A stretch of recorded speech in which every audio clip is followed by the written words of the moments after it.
قدر نبی دا ایک ہی جانن دنیا دار کمینے او قدر نبی دا جانن والے سوگے شہر مدینے قدر نبی دا سنی جانے سبحان اللہ. ذرا مچل کے آواز آئی بھائی.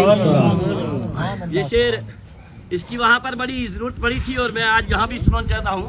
بڑا پیارا شعر ہے. اہل سنت و جماعت کا عقیدہ ہے ماشاءاللہ الحمدللہ، نہ کسی نبی سے، نہ کسی ولی سے، نہ کسی اولیاء سے اور نہ کسی عالم سے جو ہے بھیڑ رہے ہیں، بلکہ ہمارا عقیدہ ہے کہ سب اللہ کا فضل ہے. سبحان اللہ.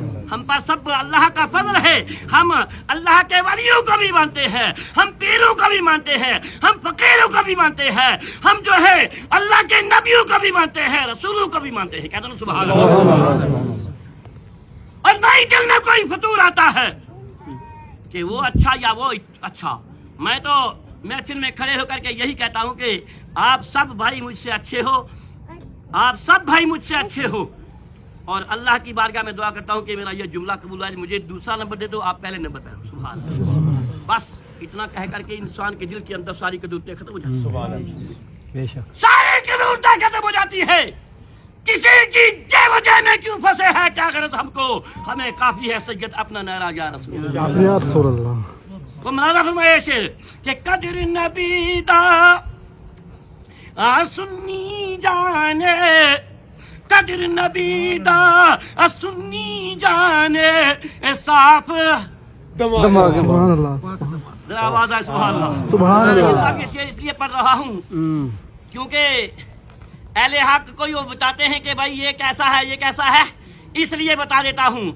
اور ہمارے قبلہ مفتی عبد الرؤوف صاحب جو ہے ان کے ساتھ جب آئے لوگ تو بعد میں یہاں مینڈر سے ایک جو ہے چیلنج بھی کیا تھا ایک آدمی نے کہ ہم جو ہے آپ کا چیلنج قبول کرتے ہیں مناظرے کا.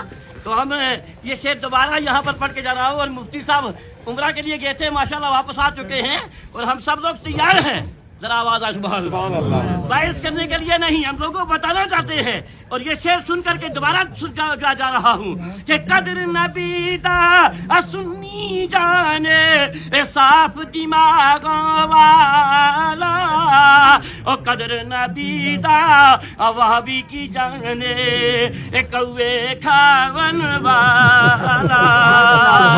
قدر یوسف دا معلوم ہویا، یار قدر یوسف دا معلوم ہویا کہ پائیاں مصر گیا نو، اور قدر نبی دا معلوم ہو سے قبر وچ گیا.